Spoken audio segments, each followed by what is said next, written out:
Good morning and welcome to the Capital Area Council of Governments webinar series on the American Rescue Plan Act in partnership with the U.S. Economic Development Administration. My name is Shelley Hargrove and I'm the Director of Community and Economic Development at CAPCOG. And I'm Rachel Ellis and I'm a grant specialist here at CAPCOG. CAPCOG and EDA have hosted this webinar series to prepare local governments and other eligible organizations to apply for EDA's 6 new American Rescue Plan funding opportunities. EDA has $3 billion to distribute nationwide for economic recovery, with $750 million of it allocated for tourism-related projects. Today is our third and final webinar in this series on the topic of Know the NOFOs. For those of y'all who don't know what NOFO means, that's an acronym that is otherwise known as Notification of Funding Opportunity. I'll let grant specialist Rachel Ellis introduce today's speaker. Thanks. This is the final webinar in this series and will provide an overview of EDA's American Rescue Plan Act grant guidelines for the 6 new funding opportunities. This webinar will be led by Robert Peche, EDA's Economic Development Representative for South and West Texas with the Austin Regional Office. The webinar will close with a question and answer session, so feel free to type your questions in the chat box, or you can wait until after the presentation where you can just raise your hand and ask your question. And with that, I will go ahead and turn it over to Robert. Thank you very much, Rachel.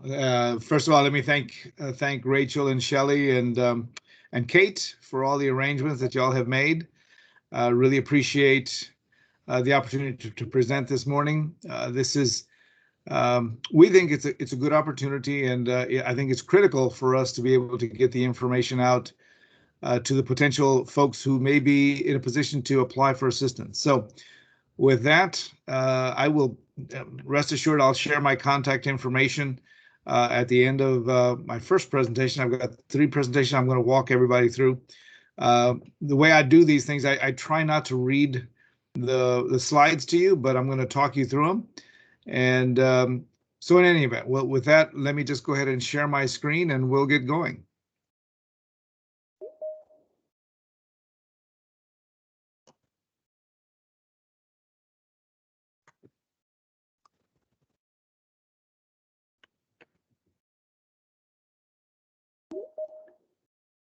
Okay, folks, what you're looking at right now is obviously my opening slide, EDA, Economic Development Administration. We are an agency within the U.S. Department of Commerce. We've been around since 1965 with the passage of the Public Works and Economic Development Act of 1965, one of President Johnson's Great Society programs. So we're very pleased to have been doing business all these years. We provide assistance in both urban and rural areas. And so I think this is something that, you know, I think people should pay attention to. There might be some good opportunities for your community. EDA is one of the only agencies, let me take that back. We're the only federal agency with the word economic development in its name. So we take that very seriously. We work very hard to lead the federal economic agenda. The bottom line for us is that we work very, very closely with the communities at the local level to be able to help them work towards and achieve their economic development vision. So very much a bottoms-up approach. We work very, very closely with our allies at the councils of governments, in this case, CAPCOG. Our allies, the COGs, we call them our economic development districts, and they maintain a comprehensive economic development strategy for the multi-county region. And so it's from that we hope that there's some good economic development thinking at the local level. So as the slide indicates here, what we try to do is we try to help communities with those critical investments that are going to help them to move forward and to help to realize their economic development vision for their community. Bottom line for us is always going to be the creation of private sector jobs and investment. Create or maintain those jobs. We're over the last few years, we've been working very hard in helping communities create innovation and entrepreneurship centers. We've done many workforce training centers over the years. So the bottom line is, as communities develop that vision, our agency, number one, helps them to, develop that vision through the SEDS process and through other local processes. And then we help to provide, again, beyond that roadmap for the future, we help to hopefully fund some economic development projects that are going to be really critical for the future of the community. These are our investment priorities.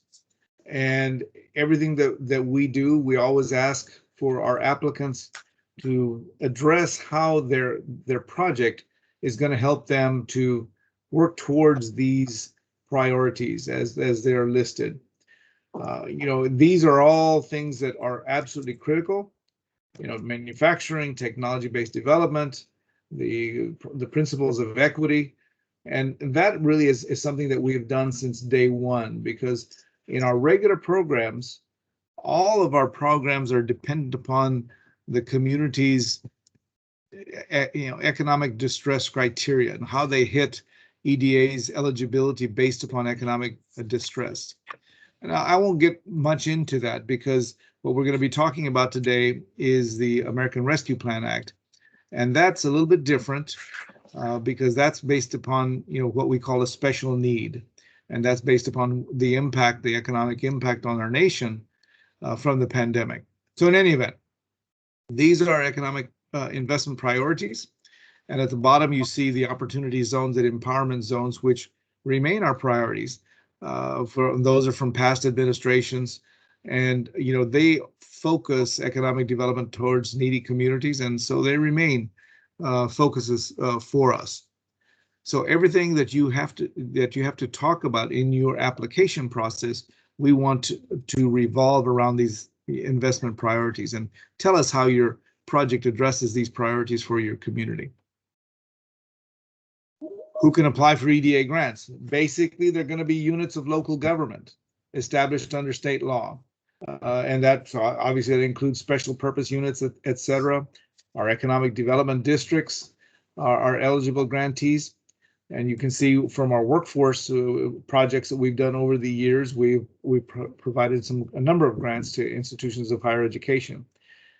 We can also provide assistance to economic development nonprofits. And those are typically going to be 501c3s. And in your application, you're going to have to submit the certificate of good standing and show support from the local government, but you're also going to have to submit your bylaws and your articles of incorporation. So that's something that we look at almost on a case-by-case basis. But the bottom line is that we cannot provide assistance to for-profit companies. We help provide assistance to those local governments and economic development nonprofits, so that they can implement projects that the private sector is going to use to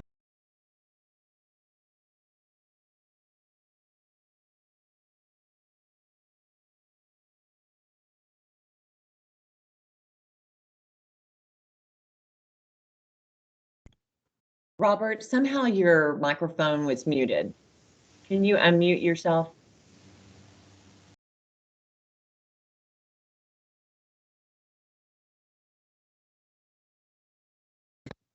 There you go. Oh my goodness. Well, I apologize. I did not know that. Thanks for letting me know. Let me back up a little bit. I think that was my fault, Robert, and I apologize. I was trying to admit some new latecomers and mute them, and I accidentally hit you. No worries. My apologies. None necessary. Thank you. Let me just start over again. Anyway, EDA is the only federal agency that has economic development in its name, and so this is something that we have done since 1965 in the passage of the Economic Development Act of 1965. Part of President Johnson's Great Society programs that we've been doing business ever since. So in any event, we help communities realize their economic development vision. So through a number of different programs, we help through for example, our allies, the economic development districts, which are typically the councils of governments. we asked them to prepare a multi-county comprehensive economic development strategy. And from that strategy, we hope to really help to develop economic development thinking at the local level. So everything we're going to be doing is really going to be bottoms up. We really want to help communities develop that vision for the future economically, and help them realize some projects, hopefully, that we're able to fund. And beyond what EDA funds, we hope that it provides them a roadmap for the future. We're a small agency, as I've mentioned, and so we cannot say that we're going to be able to come back into communities and fund a project every year. We're simply too small for that. But again, what we want to do is we want to provide occasional investments in the community that are going to pay dividends for years to come.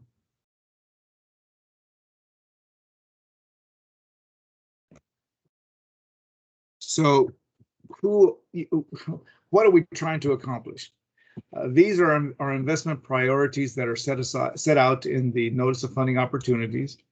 And so in your narrative of your application, we're going to ask you how your project addresses not necessarily all of these, but at least some of these investment priorities if this project is implemented. You know, as you can see, equity, recovering resilience, manufacturing, exports into foreign direct investment, those are all priorities that we try to fund to be able to create those primary jobs in the community. Something that's going to hopefully pay dividends for years to come for that local community. And at the bottom, I list opportunity zones and empowerment zones. Those were priorities of previous administrations, and they remain our priorities because those both opportunity zones and empowerment zones target those communities of need, communities that are going to be showing economic distress. And on our normal programs, our regular programs, economic distress is a critical factor in determining your eligibility. However, what I'm talking about today is going to be economic adjustment, and which we provide on what is termed a special need basis. And in this case, it's the pandemic and the economic recession that we've been living through and hopefully working out of over the last year and a half. So those funds are going to be provided at an 80% grant rate. So that's something that you know, it's our best grant rate that we can provide. But in all cases, we always have to have some investment from the applicant as well, some skin in the game, so to speak. So please keep that in mind. Now, this is our listing of our potential applicants, grantees, and primarily they're going to be units of local government, some type of special purpose units or economic development districts, etc. Nonprofits can also apply. They have to, as it indicates there, include in their application their certificate of good standing from the state and indicate support from local government, and they're going to have to provide a copy of their bylaws and articles of incorporation, because the ones that are eligible are going to be 501c3s and occasionally 501c6s, but that's why we asked to look at those articles of incorporation, because we want to see what purposes that nonprofit has. So I guess I like to describe those as going to be typically economic development nonprofits, some type of an economic development mission. At the bottom, it indicates there that we do not provide grants to for-profit companies. So everything that we do is to help the local government or nonprofit to create the environment that's going to entice the for-profit company to invest and to create jobs at the local level. Everything that we do is very, very competitive. We don't have as much money as we have requests for assistance. That's always the case. So merit-based, we're gonna be making our investment decisions based upon what we think is going to give the greatest return on this investment at the local level. So that's always the case. So please keep that in mind. Now, that doesn't mean that we're going to be giving our grants only to large projects in the urban areas. We provide we provide grant assistance in urban as well as rural areas. And in fact, over 50% of our grant funds from day one have gone into rural areas. So we take great pride in that. And of course, everything is relative. We're going to support projects that are going to be creating, 50 jobs in a Houston or a Dallas is not going to make much of an impact, but in a small community of, a couple of thousand, it's going to be huge. So we've done as many projects in the small communities as we have large. So it indicates there on the third bullet, long-term impact. Again, we're not a large organization, so cannot count on us coming back the following year for another grant. I mean, that's typically not in the cards. So the idea is everything we're going to be doing is going to be investing in a community so they can build something that's going to have a long-term impact. Water sewer lines, industrial roads, industrial buildings, an entrepreneur center, a workforce training center, things that are going to be a one-time investment for EDA, but will create an investment that is going to provide returns to the community year in and year out. Now, in our regular programs, we always require, well, actually in all of our programs, we require a local match. And in our regular programs, that match ranges from 20 to 50%. But as I indicated already, these grants that I'm talking about today are going to be provided primarily at the 80% grant rate. There's a couple that are going to be 100% administered by headquarters, but we'll get into that in a little bit. But as I've already indicated, everything is granted to the local government or a nonprofit designed to entice the private sector for-profit community to invest and to create jobs at the local level. Now, these are our two main programs. We have a lot of programs, and I'll walk through those very, very briefly later. But our main programs are public works, which is physical infrastructure. And you can see the types of projects that we have invested in over the years. And we've done many, many of these since 1965. What we're going to be talking about today is economic adjustment, which is a very flexible program. It can do everything that public works can do, but it can also provide, strategies. We provide strategy grants where a community can develop an economic development strategy going forward. We've done engineering and design only projects where, for example, a very few years ago, a community had, as part of a flooding disaster, they had their sewage treatment plant was inundated. So while we don't have as much money as necessary to rebuild a sewage treatment plant, we did provide them a grant to do their engineering and design. So we can do those types of projects as well. So that is all out of economic adjustment, which again is our most flexible program. Economic adjustment is always what we do our disaster assistance from, and that has had an increasing percentage of our portfolio over the last number of years.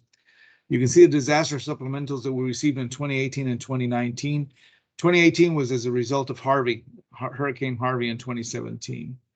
The Austin Regional Office received an allocation of just under $130 million, and those were all projects that we invested in the Harvey impact area. On the following year, we got a supplemental for flooding and tornado disasters. And again, the $600 million in both cases was for projects across the country, I should say, disasters across the country. But in the Austin Regional Office, that's our allocation that we received in 2019. And again, those were awarded in counties that had FEMA declared disasters in 2018 and 2019 in that case. Now, that takes us to last year, in 2020, when Congress passed the CARES Act of 2020. That was in March, and EDA received an allocation of $1.5 billion. Out of that, the Austin Regional Office received an allocation of $236 million. And in that case, I was telling everyone that we probably were going to be going through those funds probably in a year, although the law provided that we had to obligate all of those funds by the end of September 2022. I was telling everybody we were going to be done in a year. Well, I overestimated in that we had so many applications that we fully obligated our funds in 6 months. Our last investment review committee for CARES Act funds was in November of last year. So again, it just underscores the fact that regardless of the amount of funding that we get, there's always more requests and more need out there than we have. So again, it underscores the fact that you've got to really present a very compelling case, because these are very, very competitive. Now, this year, the American Rescue Plan Act, literally a year after CARES Act, this was passed in March of 2021. $3 billion. As you can see, this slide's a bit out of date. I'll go through the NOFOs and we'll give you an indication of the funding. But this is being done a little bit differently this year. It's not a hard allocation per region because their headquarters is going to have some decisions on some of these projects, and then many are going to be referred to the states as well for administration. But again, everything is provided on a special need basis, which brings with it an 80% grant rate. ARPA at a glance. These are the different challenges. These are different NOFOs. Build Back Better, Good Jobs, Economic Adjustment Assistance, Indigenous Communities, Travel, Tourism, Outdoor Recreation. That was a set aside from Congress.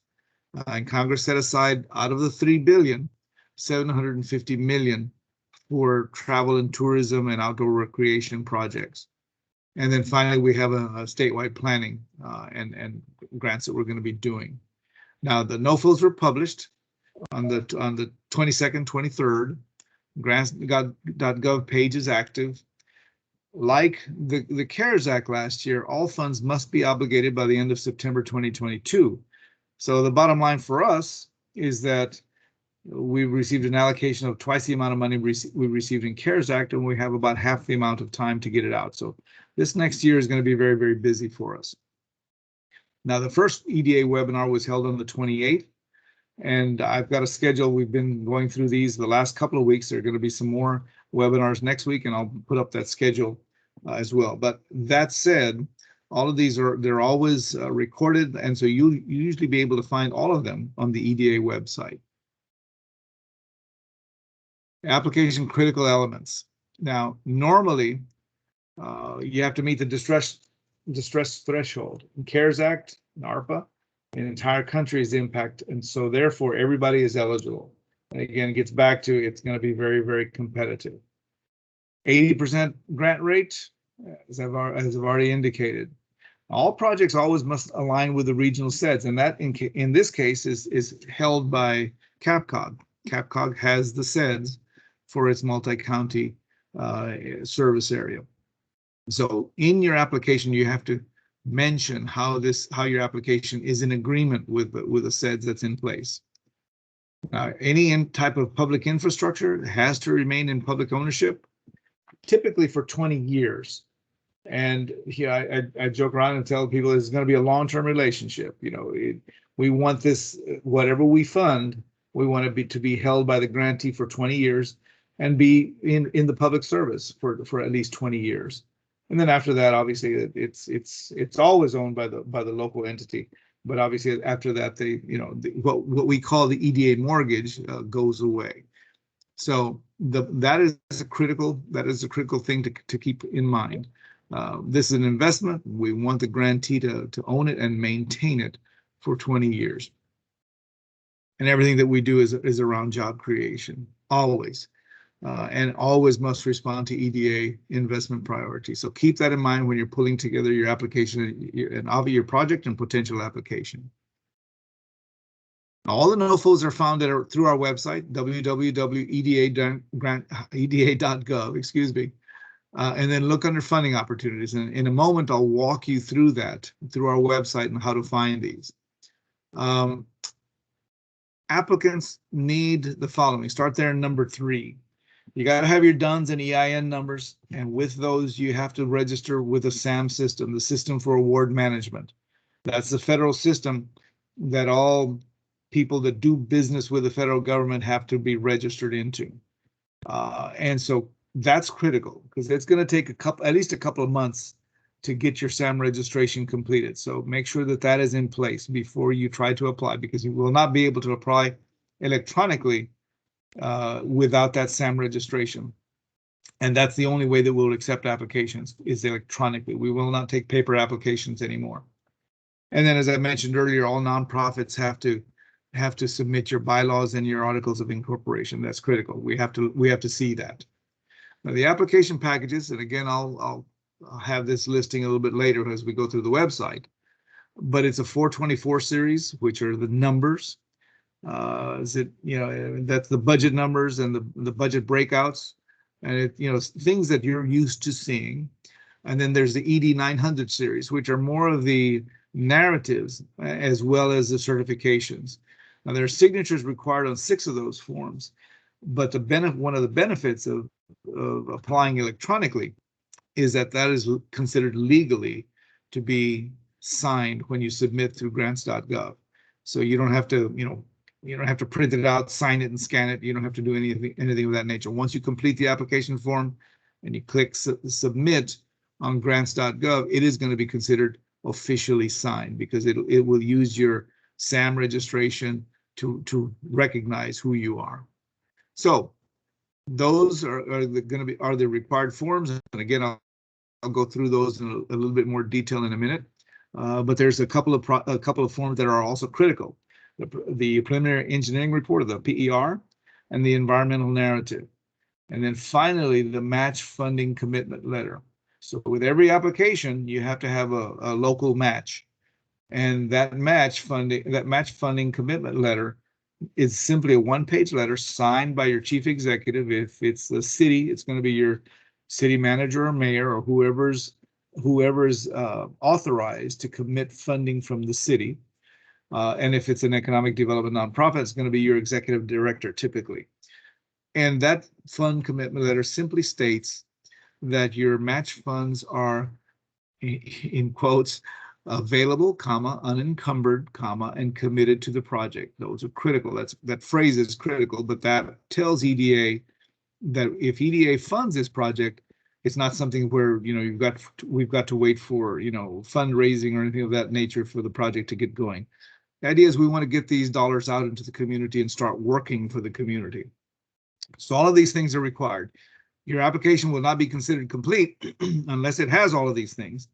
And so please keep that in mind. So to be considered by our investment review committee, all of these things must be satisfied. So I've already mentioned these things. SAM registration critical. Got to go through the NOFO. All the funds will remain available. The application period will be continuous until all funds are obligated. September 2022. So again, we're going to be very busy over the next year. Our IRC, or Investment Review Committee, is the organization which will be making the investment decision that the regional office has authority to make decisions for.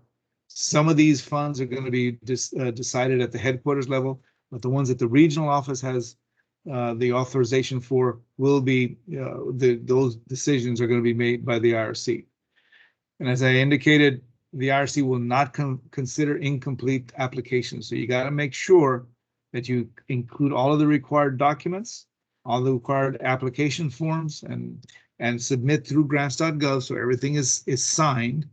And you got to have your PER and your environmental narrative. So all of those things have to be included to be considered a complete application.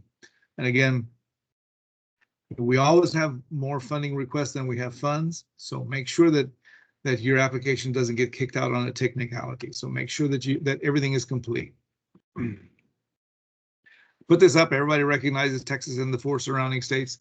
Put this up simply to underscore the fact that every public jurisdiction within this area, within these 5 states, is going to be competing for funds that we're administering and through the Austin Regional Office.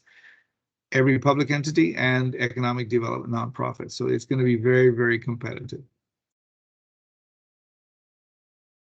And finally, this is my contact information. I report into the Austin Regional Office, but that's my cell phone, and that's the only office phone that I've got. So I'm available on that phone pretty much at any time. That's my email. So contact me directly if you would like to discuss a potential project. But also, I'd be remiss if I didn't say or remind you once again that the folks at CAPCOG are our allies. They know us very well, so you can talk to Shelley or Rachel, and they can tell you what we think is going to be a good project, or perhaps what we think wouldn't be as competitive. So if you want to set up conference calls, we're happy to do it. I'm happy to do it, and I'm sure these folks, these ladies, will be very happy to chat with you as well. So Please keep that in mind. So now what I'm going to do is I'm going to leave this presentation and walk you through our website to be able to find the NOFOs and also give you some details on the NOFOs.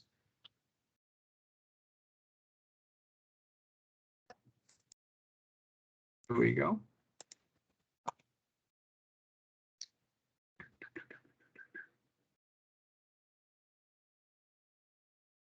All right, let me walk you through the website.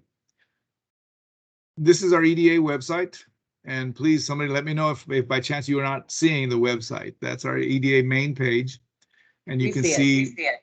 Okay, thank you. Okay, so you can see there's the changing, very, very typical of a web page. But you see the American Rescue Plan Act. You can click on that and it'll take you to the NOFOs. But as you look through the page, you can see news and events. That's again very, very typical of a website. But I always draw people to these 4 colored fields, and this takes you automatically to some critical information within the website. But as you look at funding opportunities, that's where it'll take you to a listing of all of the funding opportunities. So let's do that. It's going to take you to the page that literally lists the funding opportunities that we have in place right now. And the NOFOs, the Notice of Funding Opportunities, are a listing of basically of the rules and regulations that we use to administer the funds that have been allocated to us by Congress and signed by the president under these different acts. So the first thing you see there is the American Rescue Plan Act. And so you scroll down through it, and then it's going to be, telling you about, the different NOFOs that are contained within that act. And then you continue to go down, and it's going to talk about that's CARES Act from last year. And then it's the Build to Scale program. And so you can scroll through it and it'll tell you about all the different initiatives that we have. But we're going to be talking about today, and what we are talking about today is the American Rescue Plan Act. So if you click on it, it's going to take you directly to the page again, listing the American Rescue Plan Act. First thing you see are these webinars that are being held. There's one at 2 p.m. today. There's one tomorrow. There's one the next week on the 9th. All of these, however, are being recorded, so you should be able to find these on our website as well after the fact, because some have already been. We started these webinars literally about 10 days ago. So in any event, this tells you about the different challenges under the Rescue Plan Act. Build Back Better, Good Jobs Challenge, Economic Adjustment Assistance. I'll spend some time on this because we're going to be having the decision-making authority at the regional level for the Economic Adjustment Assistance. Indigenous communities, there's going to be set-asides within these others, specifically targeted to Native American communities. Travel, tourism, and outdoor recreation. This is the NOFO for the money that was set aside by Congress for travel and tourism related projects.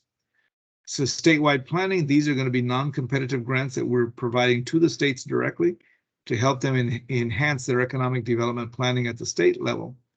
And then this is a set aside for coal communities. These are communities that have been impacted by the downturn in the coal industry. So with that, let me go quickly to economic adjustment assistance, because I want to show you how to find the actual forms to apply. So here's economic adjustment assistance. It's going to tell you specifically about economic adjustment assistance. This one NOFO, it's going to tell you a little bit about it.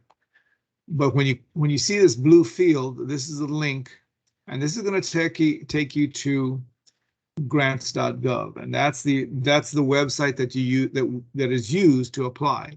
Now you can click and go directly there, or if you wait 10 seconds, it's going to load and it's going to take you directly to grants.gov. So this is the grants.gov website, and this is government-wide. This website accepts grant applications from all different federal agencies. And this is the page that is dedicated to this particular NOFO, the economic adjustment portion of the American Rescue Plan Act. So if you look through here, there's also pull down menus where you can do some research.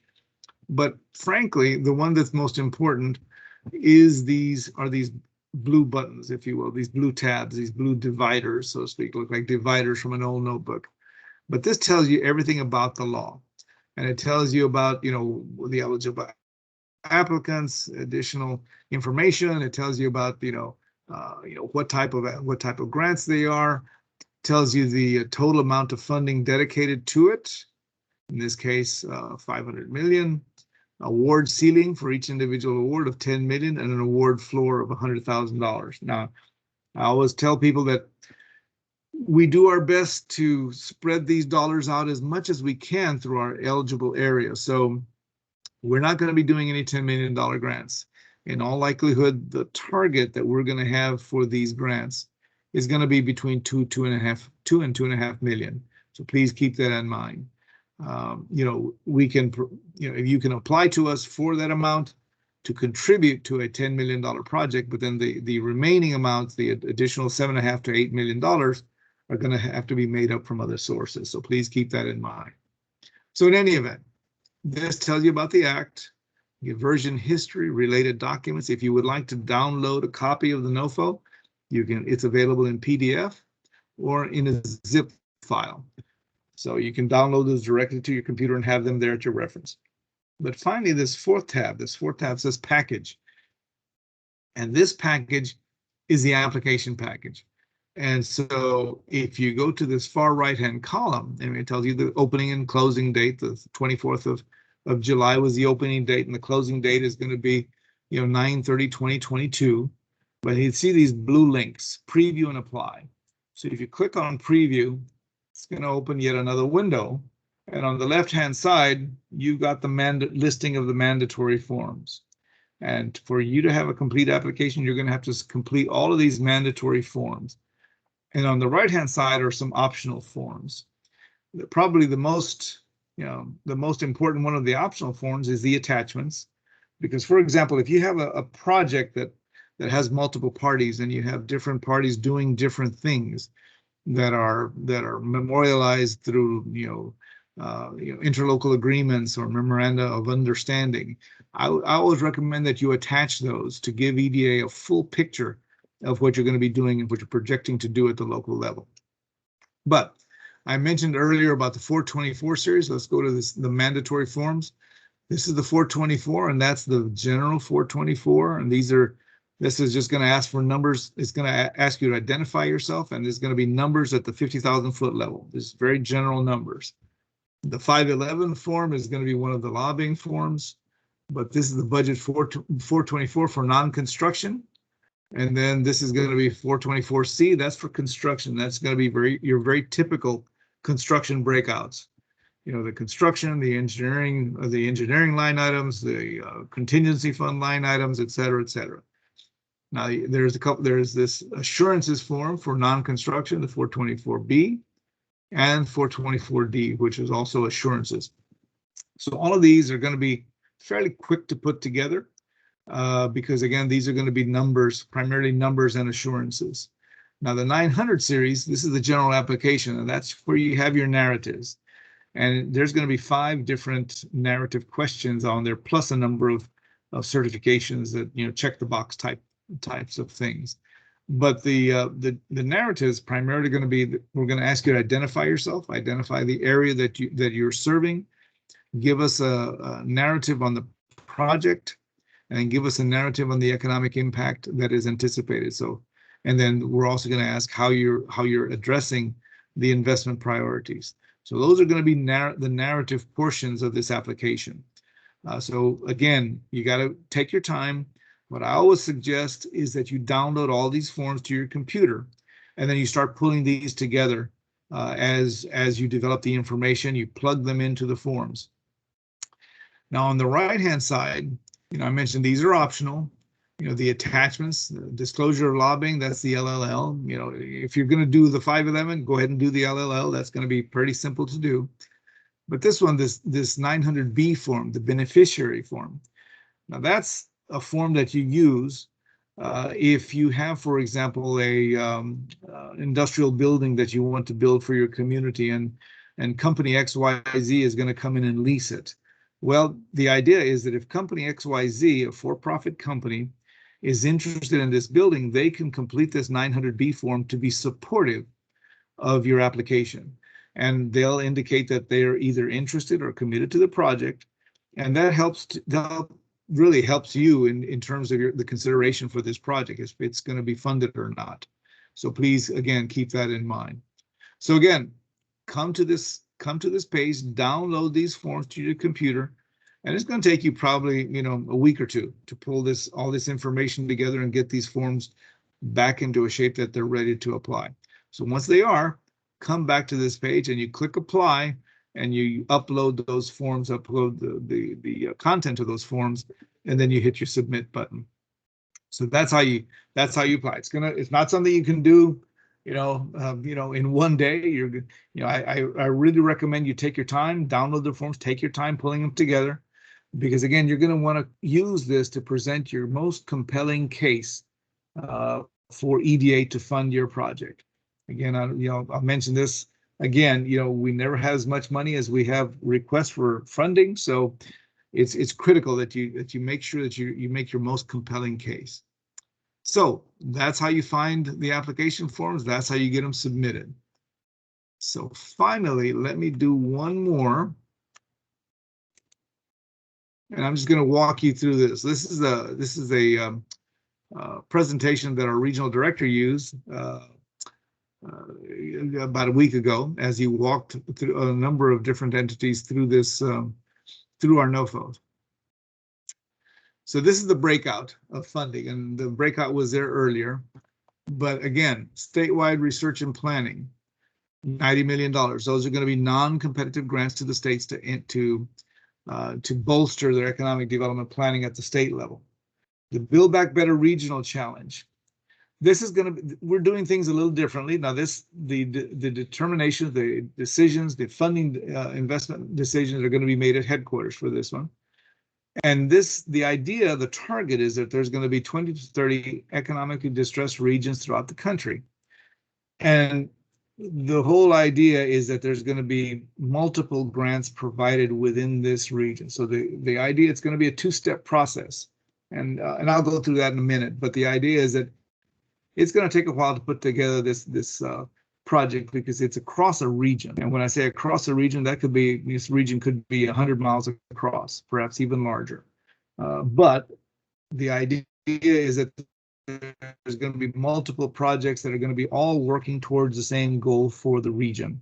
And there could be workforce projects, and there could be, industrial building projects, and there could be incubator projects. There could be a number of different projects that make up the regional effort. So this is going to be, a little different, but again, we'll handle that in a little bit more detail in a minute.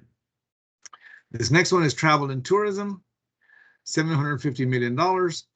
As it indicates here, $510 million is going to be granted to the states. We've asked them to put together a plan to administer those dollars. And then there's going to be competitive grants, which are going to be made. The decisions for those are going to be made at the regional office level of $240 million. Again, that's going to be divided. That $240 million is going to be divided among the 6 regions. But in this $510 million, right now the states are going to be starting to put together their plan to administer those dollars, so those decisions will be made by the state. Economic adjustment assistance, that's the most typical, if you will, of EDA programs. Basically, we're going to be making the decision at the regional office level to invest in infrastructure, technical assistance, etc. So that's going to be your very typical EDA type projects. Now, indigenous communities, for the Native American nations, we're going to be setting aside some economic adjustment assistance funds for those communities. And then the Good Jobs Challenge, we're getting a little bit out of what is normal for EDA, and that we're going to be strengthening workforce planning efforts at the local level. And the idea is that we're going to use these funds to help local communities develop workforce training systems, not necessarily fund a training center, but basically help them set up the plan itself. So this gets into the research network, but I indicated, those are going to be primarily grants to the state level, to the individual states. Build Back Better, as indicated here, the idea is that, there's going to be a two-step process. The one step is going to be where we're going to be providing, and these decisions are made at the headquarters level, planning grants, essentially of $500,000, so that entities can come up with a plan to have multiple entities within a region come up with economic development applications to do a number of different projects to support regional growth. As it indicates, planning, infrastructure, workforce, entrepreneurship. And again, the idea is it will be region-wide. So we're doing things a little bit differently there.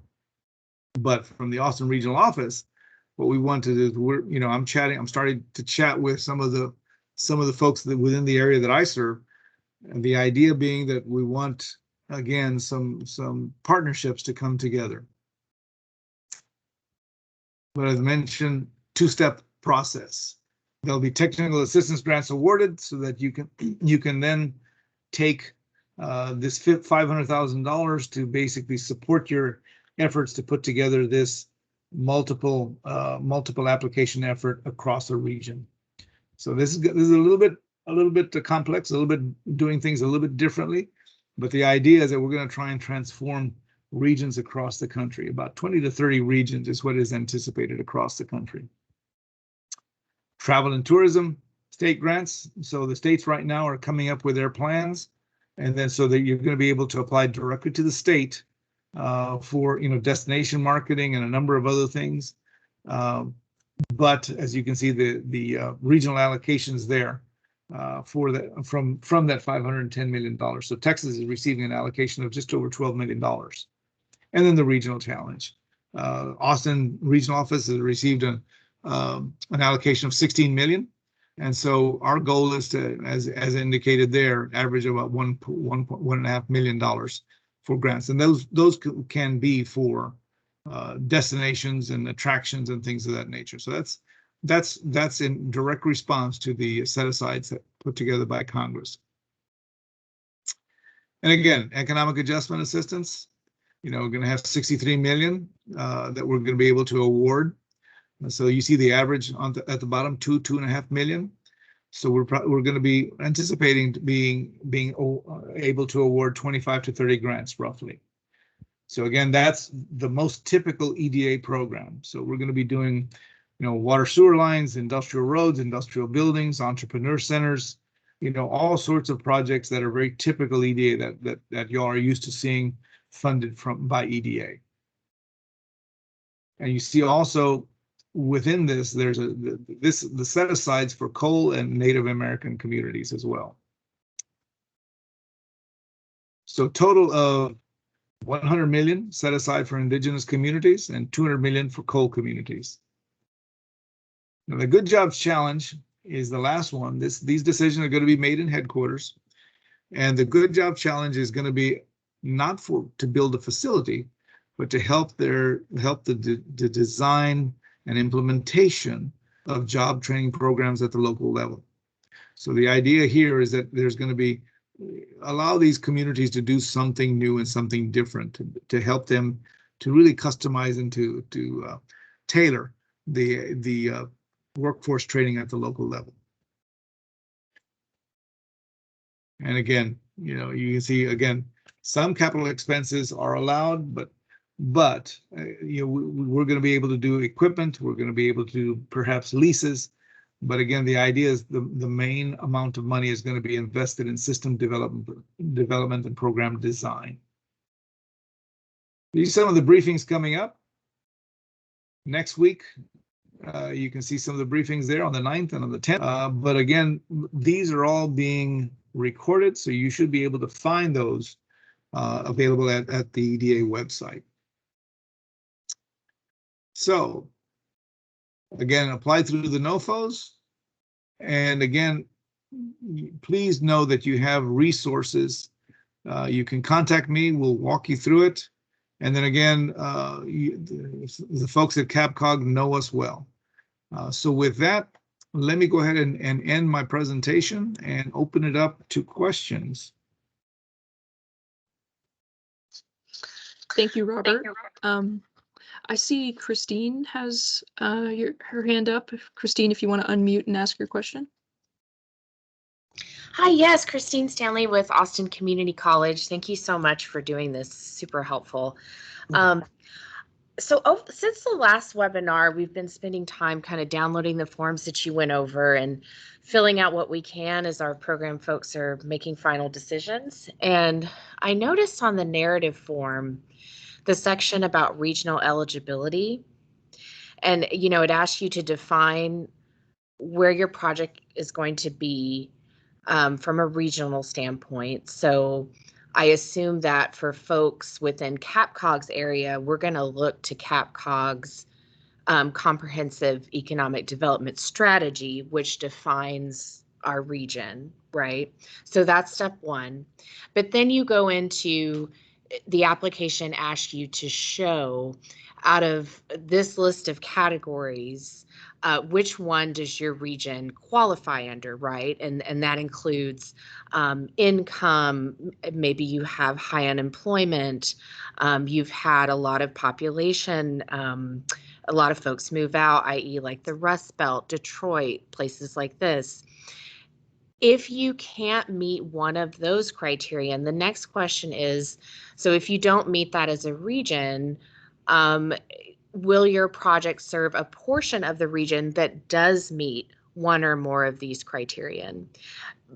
So I say all this to ask you, because I know you mentioned at the top of the webinar that because this is attached to, coronavirus and COVID, that does that really matter? So let's say our project is not in a region that meets any of that criterion. Would we still even be eligible to apply? Like, would our application go forward? Understanding that we may not be as competitive as someone who is, but I'm wondering if we could even, go forward in the competition, if that makes sense. Well, the short answer is yes, again, because everyone is eligible. What you see there is the request for a narrative based upon our normal eligibility. And there we're talking about income levels and unemployment levels, et cetera, et cetera. So that's our normal process and our normal program. Describe what you're going to be proposing to do with regard to delivering training, and describe the communities as best you can. Now, granted, if you're serving communities more that are needy as opposed to those that perhaps aren't in as much need, perhaps you won't be as competitive, but you are going to be eligible.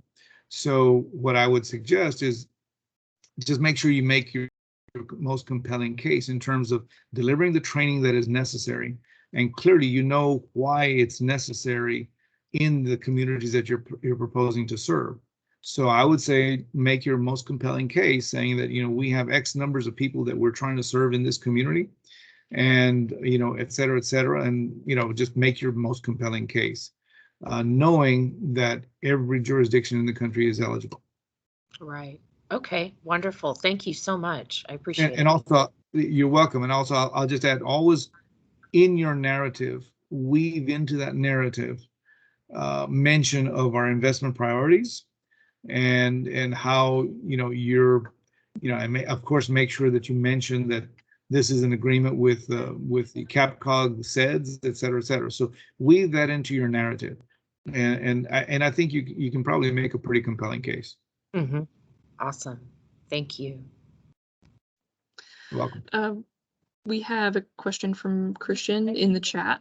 He says, obviously every community in the country was impacted in one way or another by the pandemic, but will the extent of the negative impact be factored into scoring applications? Well, yes, everything is relative in that as I mentioned earlier, we provided many grants in small communities as well as large communities. So we want you to tell us, in your narrative how your community has been impacted, jobs lost, et cetera, investment lost, and those types of statistics. Mention that, and then tell us how this project is going to help your community bounce back. And the overall theme of the administration is, again, build back better. So say how this isn't just going to be able to bring your community back, but make you more resilient, make your community better in the future. And for something like this, you can make the argument that your community will be more diverse. And so when I say diverse, I mean diverse economically, and so therefore you'll be more resilient to the impact of any one particular that's impacting any one particular part of the economy. So I just always make sure that you make that case, that this will tell us what it did to you, to your community. Tell us how this project is going to help you bounce back, and then make your community even better. Okay, we have one more question in the chat from Armando. He asks, for the regional challenge, is there a minimum or maximum number of entities that need to be part of that application? No, there's not a minimum or maximum, but know that look at the targets for investment. Investment is like up to $80 million, those will be all combined. So there isn't a minimum or maximum. However, it is designed to be regional, so it's designed to be across a geographic area, and in all likelihood, you're not going to have one or two entities that are going to cover everything. So I think the vision, again, you tell us, but again, the vision, what is being expected by headquarters is that there's going to be one or two entities, perhaps, that have jurisdiction over the entire region, and they're going to be pulling together 5 or 6 communities, workforce training entities, special purpose districts, and then each of those entities is going to pull together an application where they're going to be doing their part for the overall project. And the idea is that all these entities coming together and applying for a portion of this overall effort, and so for EDA to fund this portion, that by funding all of them, EDA will help to this entire region move forward. That's the vision. So, if you come in with just one entity, well, I think you're probably going to raise a lot of questions, but, anticipate that and know what EDA is looking for, what the way just the examples lays out, and try to, anticipate that as much as you can. Okay, next question is there a minimum grant application amount for the travel, tourism, and outdoor recreation grant? The states, for the amount that's allocated to the states, they're putting together a plan, and if there's any minimum or maximum, that will be in that plan. For us, I think I indicated that we have an allocation for the Austin Regional Office, and we're anticipating $1 to $1.5 million per project that we do, and that's a projection at this point. But for the amount that the state is going to administer, they've got to come up with that plan. Okay, and I think we have time for one more. Jennifer asks, it was mentioned states will be allocated grant funds for tourism industry and will administer those grant funds. When are those grant funds applications expected to be made available? Also, can a qualified nonprofit apply for state funding and also federal funding? The answer to the latter is yes. In terms of applying for, are you talking about state funding through American Rescue Act plan that the state is doing? I don't think that's prohibited. I haven't seen that prohibited. That's a good question. But what is anticipated, I think, is the state will be handling the requests that are going to be including, operational type funds, including, for example, marketing funds and ad development, ad placement, things of that nature. While those that will be funded at the regional office by EDA will be more destinations in terms of, a visitor center, a trail, or is perhaps an aquarium, things of that nature. The physical building that's going to be the attraction, or the physical investment that's going to be the attraction for your tourism industry. That's what we're anticipating. I hope that helps.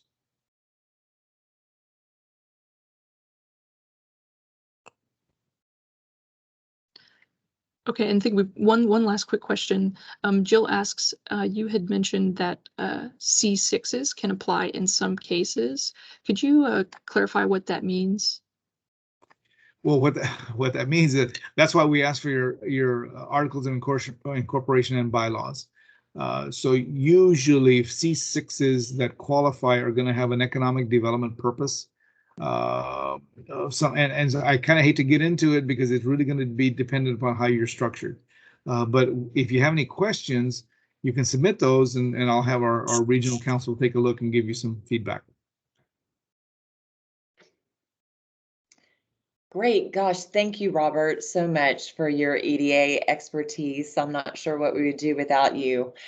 But in addition to these webinars, if we can answer any questions about the EDA 6 new funding opportunities, please contact Grant Specialist Rachel Ellis or myself. All 3 of these webinars were recorded and will be posted on our CAPCOG website if you missed any in the series. We truly appreciate the time and expertise that Robert has provided. We hope y'all have a great day, and we hope to hear from you on how we can assist you with your EDA grant application this year. So please be in touch. Thanks a lot. Bye, guys. Thank you.